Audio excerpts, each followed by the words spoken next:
শ্রাবণের মাঝামাঝি সময়, চারিদিক যেন জলের রাজত্বে বন্দী। মেঘের দল দুপুর থেকেই পাক খেতে খেতে আকাশের সমস্ত আলো হরণ করে নিয়েছে। সন্ধে নামতেই শুরু হয়েছে অঝোর ধারায় বৃষ্টি। রাস্তার ধারে তালগাছ, নারকেল গাছ আর বাঁশ ঝাড়গুলো দমকা হাওয়ার তোড়ে মাথা নাড়ছে বারবার। মাঝে মাঝে বিদ্যুতের ঝলকানিতে যেন পুরো গ্রাম এক মুহূর্তের জন্য জীবন্ত হয়ে উঠছে, তারপর আবার সেই চিরচেনা অন্ধকারে ডুবে যাচ্ছে। বৃষ্টির শব্দ আর হাওয়ার গর্জনে যেন একটা গা ছমছমে ছায়া চেপে বসেছে সমগ্র গ্রামটা জুড়ে। এই রকম একটা রাতে গ্রামের মোড়ের ঠিক কোনায় বসে আছে সেই বিখ্যাত চপের দোকান। ছনের ছাউনি দেওয়া ছোট্ট ঘর, সামনে একখানা বড় কড়াইতে ফুটন্ত তেলে একের পর এক বেগুনি, আলুর চপ, লঙ্কার চপ এসব ভাজছেন বাবলুদা। এই দোকানটা থেকে শ্মশানটা খুব একটা দূরে নয়। এই বর্ষার মধ্যেও কারা যেন মৃতদেহ সৎকার করার জন্য সেখানে এসেছে। দূর থেকে হ্যারিকেনের বাতির আলোগুলো দেখা যাচ্ছে, ভেসে আসছে হরিধ্বনি। দোকানের ভিতরে কাঠের বেঞ্চে বসে আছে ৫-৬ জন গায়ের লোক। কেউ গামছা কাঁধে ঝুলিয়ে, কেউ আবার জবুথবু হয়ে বসে আছে। কারোর হাতে চায়ের ভাঁড়, কেউ আবার তেল চপে কামড় বসিয়ে গল্পে মশগুল। হঠাৎ দোকানের মধ্যে একটু সাড়া পড়ে গেল। কানে কানে একজন বলল, ওই দেখো, রামনাথবাবু আসছে। এই মানুষটাকে রোজগার আড্ডায় দেখা যায় না। বয়স ৭০-এর কোঠায় হলেও চোখে মুখে তেজ এখনো যেন এক যুবকের মতো। পরনে ধুতি এবং সেই সঙ্গে একরাশ রহস্য। কেউ কেউ বলে তিনি নাকি তন্ত্র সাধক, কেউ বলে ভবঘুরে, কেউ আবার বলেন ওনার শরীরের ভিতরেই নাকি দেবতা থাকে। আজ অনেক দিন পর বাবলুদার দোকানে এসেছেন উনি। উপস্থিতদের মধ্যে একটা অদ্ভুত উত্তেজনার ছায়া। কে আগে গল্প শোনার অনুরোধ করবে সেই নিয়ে যেন নীরব প্রতিযোগিতা। শেষে ভজা বলে উঠল, দাদু, আজ একটা নতুন কাহিনী বলো না। সেই শ্মশানের ভূতের গল্পটা সেদিন শুনে আমার রাতের ঘুম উড়ে গেছিল। রামনাথবাবু ভুরু কুঁচকে তাকালো। তোরা সব আজকালকার চ্যাংরা ছিলে, গল্প শুনে আমার পিঠ পিছে হাসাহাসি করিস, বলিস আমি গাঁজাখড়ি গল্প বলি। তাহলে কি আর গল্প শোনানোর কোনো মানে হয়? দলের মধ্যে থেমে গেল শব্দ। মাথা নিচু করে শিবুদা বলল, ভুল হয়ে গেছে দাদু, ওসব কথা ভাববেন না। আজ এমন একটা গল্প বলুন যাতে আমাদের মুখ দিয়ে কোনো শব্দ না বেরোয়।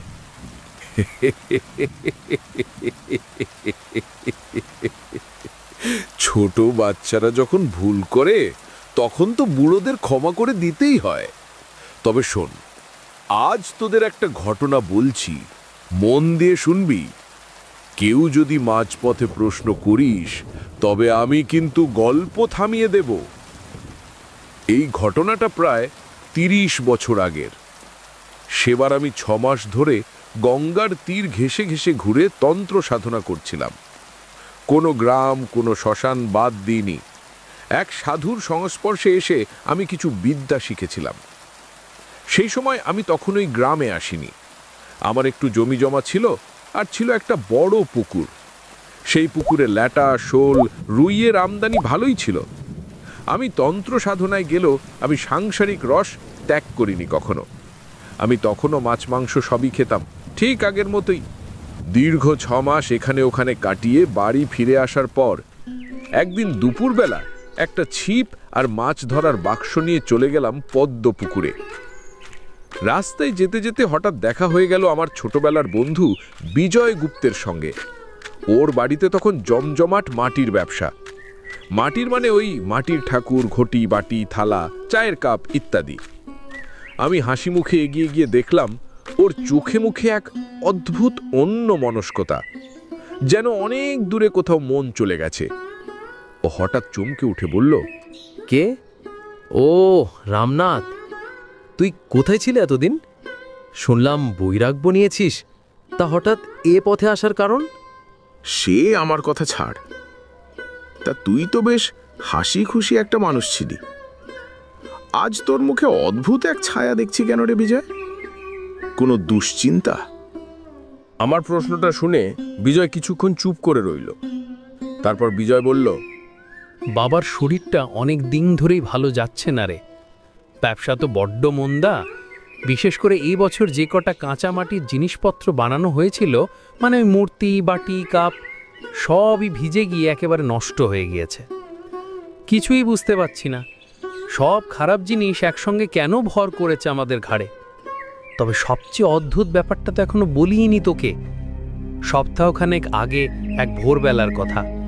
সেদিন বাবা ঘুম থেকে উঠে দরজা খুলতেই দেখে উঠোনের ঠিক দুটো সিঁড়ির ধাপে রাখা রয়েছে কলা পাতার উপর একটা কাটা ছাগলের মাথা, পাশে হলুদ, সিঁদুর, কিছু সুপারি, সর্ষের তেল আর এক গুচ্ছ আতপোড়া ধূপকাঠি। পরিষ্কার বোঝা যাচ্ছিল জিনিসগুলো ফেলা হয়নি, সযত্নে সাজিয়ে রাখা হয়েছে। বাবা তক্ষুনি আমাদের সবাইকে ডেকে তোলেন, কিন্তু কথা যেন কেউ না জানতে পারে। এই বলে ঘটনাটা ঘরের মধ্যেই চাপা দেওয়া হয়, বাইরের কেউ জানে না এই খবর। আজ শুধু তোকেই বললাম, ভাই কথাটা কিন্তু পাঁচ কান করিস না। বিজয়ের কথাটা শুনে আমি কিছুক্ষণ স্তব্ধ হয়ে গেলাম। বুকের ভেতরটা যেন ধক করে উঠল। কলা পাতার উপর ছাগলের কাটা মাথা, হলুদ, সিঁদুর, পান, সুপারি, এ তো নিছক কুসংস্কার নয়, এগুলো একটা নিদর্শন, তন্ত্র বা অভিশাপের এক অদৃশ্য ইঙ্গিত। আমি বললাম, আজ সন্ধেবেলায় একবার তোদের বাড়িতে আসতে চাই। বাইরে তখন গুড়ি গুড়ি বৃষ্টি নেমেছে। মাথায় ছাতা নিয়ে আমি বিজয়ের বাড়ির দিকে এগিয়ে চললাম। সেখানে পৌঁছে দেখি সে বাড়িতেই আছে। ওর ঘরে গিয়ে বসতেই সাথে সাথে গরম গরম চা আর এক বাটি আমতেল মাখা মুড়ি এসে হাজির, সঙ্গে খাসা আলুর চপ। সেদিন সেই চায়ের ধোঁয়ার মধ্যেও একটা ভারী ভাব যেন লুকিয়েছিল, যেন অদৃশ্য কিছু চুপ করে বসে আছে আমাদের আড়ালে। কিছু একটা যেন এইখানেই আছে, কিন্তু ধরা দিচ্ছে না। বিজয়ের সঙ্গে খানিকক্ষণ কথাবার্তা বলার পরে আমি একবার তার বাবাকে দেখে আসবার সিদ্ধান্ত নিলাম। ঘরের ভেতরে প্রবেশ করতেই সাথে সাথে একটা গুমোট কিছু আমার বুকের ওপর এসে বসল। জানালার কোণ দিয়ে চাঁদের এক ফালি অস্পষ্ট আলো ঘরে ঢুকেছে। যেন আলো নয়, এক রাশ ক্লান্তি মেঘে ছড়িয়ে পড়েছে সেই অসুস্থ প্রাচীন শরীরের ওপর। চোখের সামনে পড়ল এক অদ্ভুত ভয়ঙ্কর দৃশ্য। বিজয়ের বাবা মাধব পাল একসময় গ্রামের একজন পরিপাটি ও বলিষ্ঠ পুরুষ ছিলেন, আর আজ যেন হাড় জ্বালানো একটা কঙ্কাল সদৃশ্য জীবনের রূপ নিয়েছে। রক্তহীন গাল দুটো গর্তের মতো ভিতরে ঢুকে গেছে, চোখ জোড়া বসে গেছে কুঠোরে। সারা শরীরটা কেবল চামড়ায় মোড়ানো হাড়ের মতোই দেখাচ্ছিল। মাথার একপাশে কাঁচা পাকা চুল এবং কপালে আর মুখে ফুটে উঠেছে মৃত্যু। আমি বাইরে এসে বিজয়কে বিদায় জানিয়ে বাড়ির দিকে পা বাড়ালাম, কিন্তু তখন হঠাৎ আমার নাকে এসে লাগলো এক আশ্চর্য ঘৃণ গন্ধ, একটা বিকৃত বীভৎস উৎকট গন্ধ, বহুদিন ধরে পচে থাকা কোনো মৃত প্রাণীর চামড়া পচা দুর্গন্ধ, যেন বহুদিনের কোনো গোপন পাপ হঠাৎ করে আমার শরীর ছুঁয়ে চলে গেল। বুকের ভেতর একটা ধাক্কা লাগলো, আর ঠিক তখনই বিজয়ের বাবার ঘরের দিক থেকে ভেসে এলো এক করুণ হৃদয় বিদারক হাউ মাউ কান্নার আওয়াজ। আমি আর দেরি করলাম না, দৌড়ে গিয়ে দেখি কাকু নিঃশব্দে বিছানায় পড়ে আছে। আমি নিঃশব্দে বারান্দায় গিয়ে দাঁড়াতেই মুখোমুখি হলাম বিজয়ের কাকার সঙ্গে। তার চোখে ছিল একরকম অগ্নিময় দৃষ্টি, কঠোর তীক্ষ্ণ, অথচ সেই দৃষ্টির গভীরে কোথায় যেন লুকিয়েছিল এক আশ্চর্য প্রশান্তির শয়তানি মুচকি হাসি। এর পরেও কেটে গেল কয়েকটা দিন। মাধববাবু শ্রাদ্ধ শান্তির দিন আমরা সপরিবারে নিমন্ত্রিত ছিলাম। দুপুরে খাওয়া দাওয়ার পর বিজয়ের সঙ্গে কথা বলছি, এমন সময় সেই পুরনো গন্ধটা আবার ফিরে এলো, এবার যেন আরো তীব্র, আরো বিষাক্ত। ঠিক তখনই দূরে কিছু লোকের উত্তেজিত গলা শোনা গেল। জাম গাছটার নিচে ছুটে গিয়ে দেখি একটি ছাগল গাছের গুড়িতে বাঁধা, তার শরীরটা অস্বাভাবিকভাবে ছটফট করছে। ছাগলটির পেট ফুলে উঠেছে অস্বাভাবিকভাবে, মুখে যন্ত্রণার আর্তনাদ থাকলেও কোনো আওয়াজ নেই। দেখতে দেখতে ছাগলটা মাটিতে লুটিয়ে পড়ল। আমি স্তব্ধ হয়ে রইলাম। একটাই ভাবনা মাথায় ঘুরছে, এই গন্ধ সেই একই বীভৎস গন্ধ। গন্ধটা এলেই কেন যেন একটি করে প্রাণ নিঃশেষ হয়ে যাচ্ছে। এ গন্ধ কি তবে মৃত্যুর দূত? এর অর্থ কি? আমি বিশ্বজিৎকে একখানে ফর্দ লিখে দিলাম কয়েকটি বিশেষ যাগযজ্ঞের প্রয়োজনীয় সামগ্রী জোগাড় করার জন্য। ওর প্রতি আমার একরকম সহানুভূতি কাজ করছিল। বাড়ি ফেরার আগে ওকে খুব স্পষ্ট করে বলে দিলাম, এবার দেরি করলে সর্বনাশ ঠেকানো যাবে না। দিনটা কোনো রকমে কাটল, কিন্তু রাতে নীরবতা ছিন্ন করে আবার সেই পরিচিত পচা তীব্র ঝাঁঝালো গন্ধ আমার নাকে এসে লাগলো। ঘুমটা ভেঙে গেল। দরজায় কেউ জোরে জোরে ধাক্কা দিচ্ছে। দরজা খুলে দেখি বিজয় কাঁদোমাদো মুখে দাঁড়িয়ে। ওর কথা শুনে জানলাম ওদের বাড়িতে আবার মৃত্যু হানা দিয়েছে। ওদের বাড়ি ঢুকতেই দেখি গোয়াল ঘরের 3টে গরু আর 2টো বাছর সব মারা গেছে ঠিক সেদিনকার ছাগলটার মতো। ছটপট করতে করতে মুখ দিয়ে বেরিয়েছে কালো রক্তের ছিটা। আমার বুকের ভেতরটা যেন আবার ছুঁয়ে উঠল। সেই একই গন্ধ এবং তার সঙ্গে মৃত্যু। হঠাৎ একটা কথা আমার মাথায় খেলে গেল। আমি বিজয়কে বললাম, আচ্ছা, একটা কথা বলতো বিজয়, সেদিন ভোরে তোর বাবা যে ছাগলের কাটা মাফাটা কলা পাতায় পেয়েছিলেন, সেটা পরে কি করেছিলেন? সেটা তো আমার বাবা নিজের হাতে ওই মনা কাকাদের বাঁশবাগানে গিয়ে পুঁতে দিয়েছিলেন। আমি তখন ওনার সঙ্গেই ছিলাম। তাহলে আমাকে সেখানে নিয়ে যেতে পারবি? এখন না হলে আর কখনো নয়। বিজয় আমার দিকে এক মুহূর্ত তাকালো, তারপর মাথা নাড়িয়ে বলল, ঠিক আছে। আমরা দুজনে তখনই রওনা দিলাম মোনা কাকাদের বাঁশবাগানের দিকে। রাত তখন গভীর। পেছনে নিঃশব্দে গ্রামটা নিদ্রার দেশে হারিয়ে গেছে। 5 মিনিট মতো হাঁটার পর আমরা পৌঁছে গেলাম বাঁশবাগানের গভীরে, সেই নির্দিষ্ট জায়গাটায়। নরম ভেজা মাটির ওপর বিজয়ের দেখিয়ে দেওয়া জায়গাটা খুঁচাতে লাগলাম। কয়েক মিনিটের মধ্যেই মাটি খানিকটা সরিয়ে ফেলতেই একটা পচা গলা বস্তু উকি দিতে লাগলো। চোখ খুলে তাকাতেই বুঝলাম এটাই সেই ছাগলের কাটা মাথা। কিন্তু মাথাটা তখন আর চেনার মতো নয়। মাংস বেশি পচে গিয়ে এক বিভৎস বিকৃত চেহারা নিয়েছে। এক ঝটকায় ঘিন ঘিনে সেই গন্ধে বমি গলা অবধি উঠে এলো। তবে আমি নিজেকে কঠোরভাবে সামলালাম। এই মুহূর্তেই আমাকে কিছু একটা করতে হবে, সময় নেই। গুরুর দেয়া মন্ত্র ঠোঁটে জপ করছিলাম। বিজয়, এবার আমাদের দৌড়তে হবে।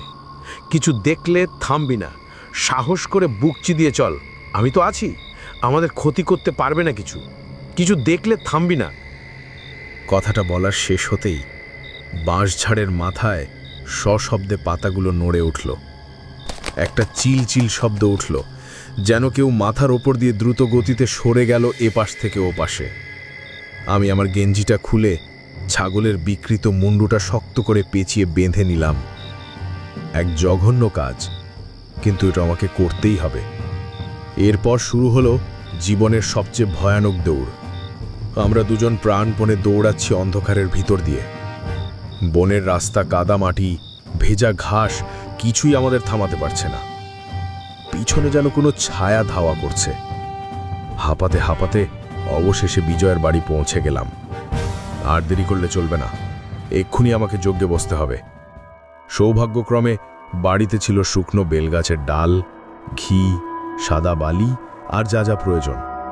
তেল, আতপ চাল, সিঁদুর, পোড়া কাঁথার চাই, একচালা ধুনো, মটরের খোল, কিছু পুরনো ধূপকাঠি, সব এনে দিল বিজয়। আর তখনই এগিয়ে এলেন বিজয়ের মা। কাঁপা গলায় বললেন, তুমি বাবা কিছু একটা করো। বিগত কয়েক মাস ধরে আমাদের সাথে যা হয়ে চলেছে, আমরা তো কারোর ক্ষতি করিনি। হঠাৎ হঠাৎ এমন শত্রু কে হয়ে উঠল? চিন্তা করবেন না কাকিমা, যতটা পারি আমি আমার সাধ্য দিয়ে চেষ্টা করব এই অভিশাপকে চিরতরে মুছে দিতে। কিছুটা জায়গা খানিকটা পরিষ্কার করে মাঝখানে তৈরি করলাম একটি ছোট কিন্তু পূর্ণাঙ্গ যজ্ঞকুণ্ড। চারপাশে একে একে সাজিয়ে রাখলাম তেল, সিঁদুর, শুকনো বেলগাছের ডাল, ঘি, আতপ চালের আটা, সাদা বালি, তুলসী পাতা, গঙ্গার জল। এবং বিজয়ও কয়েকটি মাটির পাত্রে কিছু গন্ধদ্রব্য আর শুকনো নিম পাতা এনে দিল। বিজয়, তার মা আর সঙ্গে বাড়ির কয়েকজন কর্মচারী, তারা খানিকটা দূরে বসে নির্বাক হয়ে তাকিয়ে আছে।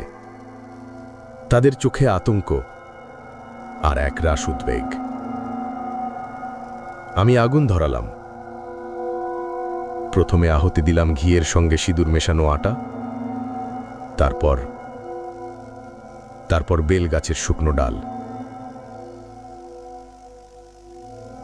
এক মুহূর্তে থেমে নিজের ডান হাতে তর্জনীতে ক্ষত করে খানিকটা রক্ত বার করলাম।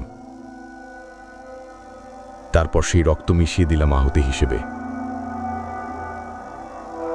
তারপর ধীরে ধীরে শুরু করলাম সেই দুর্লভ রক্তগ্ন তন্ত্র।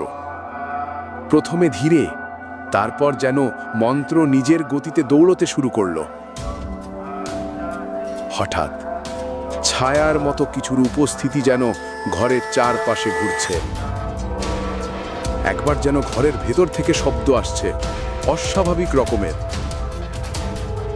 চারিদিকের বাতাস যেন কেমন গুমোট হয়ে আসছে। দম বন্ধ করা একটা চাপ এসে পড়ছে।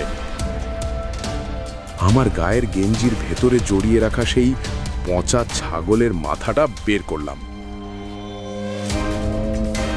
গন্ধটা এমন তীব্র যে শরীরের ভেতর থেকে বমির ঢেউ উঠে আসছিল, কিন্তু আমি চোখ বন্ধ করেই সেটা যজ্ঞের আগুনে ছুঁড়ে দিলাম। আর ঠিক তখনই ঘটল ভয়ঙ্কর ঘটনা। যজ্ঞের আগুন দাউ দাউ করে জ্বলে উঠল এক তীব্র রাগান্বিত গর্জনের মতো আওয়াজে। এরপর হঠাৎই সে আগুন আবার ধক করে নিভে গেল, আর সেখান থেকে বেরোতে লাগলো কালো কুচকুচে ধোঁয়া। না না, ওটা শুধুমাত্র ধোঁয়া নয়, ওর মধ্যে ছিল কোনো জীবন্ত অশুভ শক্তির অস্তিত্ব। স্পষ্ট দেখতে পেলাম সেই কালো ধোঁয়াটা যেন সেই ছাগলের কাটা মুন্ডুটার রূপ ধারণ করেছে। কি বিভৎস সেই মুখাবয়ব! আমি তখনও যোগের আসনে বসা, কিন্তু শরীরটা আর টিকছে না। নাক, চোখ, কান সব দিক থেকে রক্ত চুঁইয়ে গড়িয়ে পড়ছে। আমার দৃষ্টিও ঝাপসা। শুধু অনুভব করলাম আমার শরীরটা ভারী হয়ে পড়ছে। আর পারছি না, কিছুই শুনতে পাচ্ছি না। চেতনা হারালাম। ভোর রাতের দিকে চেতনা ফিরে এলো। আমি চোখ খোলার চেষ্টা করলাম। চারপাশে ছেনা মুখ। বিজয়, তার মা, দুই কর্মচারী, সবাই আমাকে ঘিরে আছে। কারো চোখে জল, কেউ নীরব। বিজয়ের মা কাঁপা কণ্ঠে বললেন, বাবা, তুমি আমাদের রক্ষা করতে গিয়ে এত বড় বিপদের মধ্যে পড়বে বুঝতে পারিনি। তোমার কিছু একটা হয়ে গেলে সমাজে মুখ দেখাতে পারতাম না আমরা। চিন্তা করবেন না কাকিমা, আমি যথাসাধ্য করেছি। বাকিটা এখন ঈশ্বরের হাতে। তবে এই কথা নিশ্চিত, আপনাদের পরিবারের ওপর কেউ মারণ বাণ প্রয়োগ করেছিল। আমি সেই বাণ ঘুরিয়ে দিয়েছি ঠিক তার দিকেই। এতটা বলে রামনাথ দাদু থামলেন। দোকানের মধ্যে সবাই চুপচাপ, কারুর মুখে কোনো কথা নেই। বৃষ্টি আগের থেকে আরো বেড়েছে, সঙ্গে বজ্রপাতের আওয়াজও। আমাদের প্রত্যেকের গা ভয়ে শিউরে উঠল।